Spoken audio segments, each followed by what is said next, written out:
Hey everyone, I'm here today with the game Mischief. This is a new game by Dan Cassar and his company Dream Cult. I'm going to tell you a little bit about the game and then what I feel about it. It's on Kickstarter right now as I'm making this video, and you should probably check it out. I'm sure it'll be available other places later on if you watch the video later on. But let's get right into this game.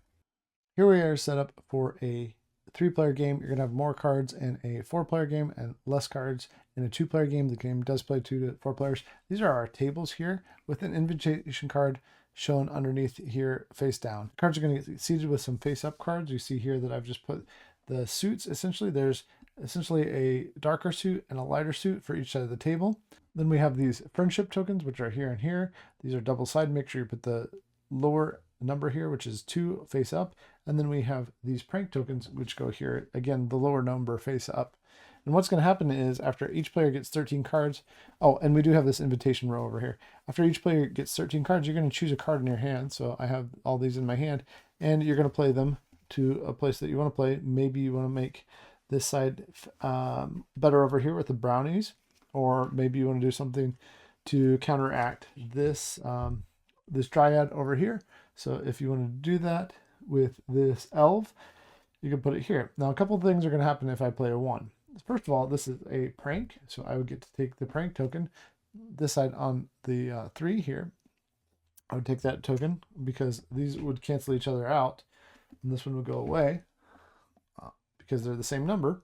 To review, the things that would happen is I get the prank token and I get rid of this card here. The last thing that will happen is since I played a 1, if you ever play a 1 or a 5, you're also going to take the invitation card that's here and add it to the row over here. So now we have a couple invitations. At the end of my turn, I can take one of the cards in my hand and switch it out for this. So this is a 5. I don't think I want to do that right now. But if I did want to do that, maybe because, well, I don't know. It's not actually not a bad idea because I do have this 5 here. So if I took that 5, I could exchange something else out, and then I could later turn my prank token from a 3 into a 5, and I also lock it. Nobody can take it from me at that point. So I'm trying to get pranks. I'm trying to get favor, and the way to do this is by locking in those cards so they can't get pranked. So in order to do that, I need something more like this. Let's look at a different suit here. So over here we have a 1 and 4. And if I played this, it doesn't really matter what order I played in. But if I played this, so there's a 4, 1, and 2. This 2 is now protected by this 1. It's always the higher numbers are protected by the lowers. And I could also play this 3 there later on. And now this 4 is protected by this 3. Essentially, I've guaranteed that this side is going to win at the end of the game. Favor for the queen, who is Queen of the Fairies, because this is a wedding feast. So I'm going to go keep playing like that until I have a remaining 5 cards in hand. Trying to get these friendship tokens and then, the prank tokens and then the friendship tokens, and trying to lock them in because those are points at the end of the game. And then taking the cards I need from the invitation row as they're revealed from here, playing 1s and 5s. We'll keep playing until we have the 5 cards in hand. We're just going to get rid of 1 card, burn it out of the game, and then we will go to final scoring. During final scoring, what's going to happen is we will reveal all our final 4 cards in hand. Maybe I had something more like, I don't know, maybe this, but obviously there would be more cards. Well, maybe not. There might be more cards out here, but I would play those down to where they go, keeping them on my side of the table. So here, this is another brownie. So go over on this side, and you can always see the suit down here opposite. This is not final, just so you know, not final components of cards, or some of the artwork changed a little bit, things like that, or the box.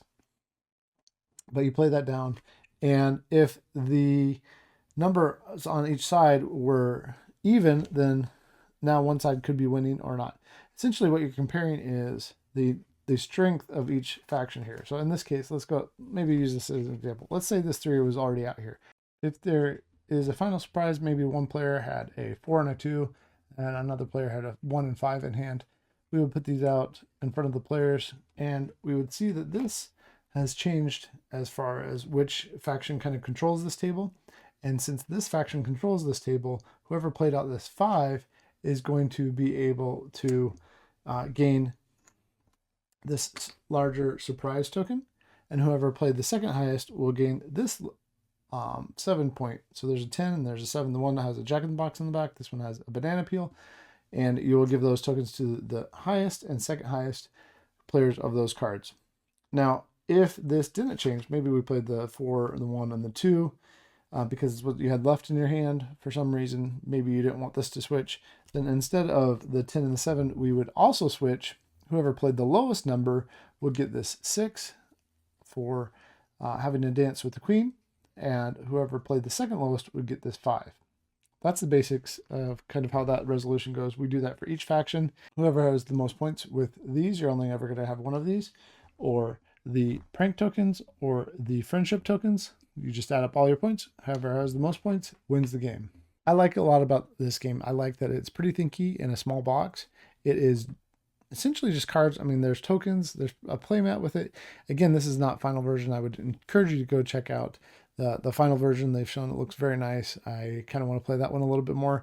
The rules were a little bit sticky, having to try to imagine everything at this point, but I think that's been all ironed out in what you can see with the final version. I hope that having a board just makes it easier for everyone. I think it does for setup. So I would have liked to see that. So if you're playing in the future, having a board, having all that will be very nice.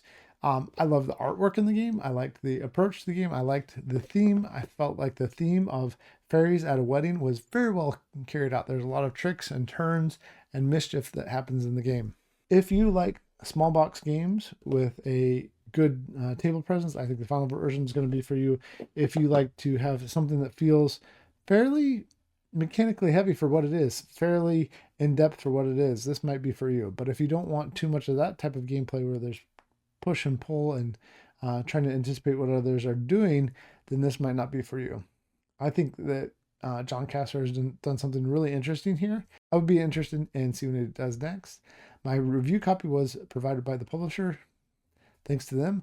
But I hope you enjoy the game. Let me know what you think. Happy gaming. I'll catch you later.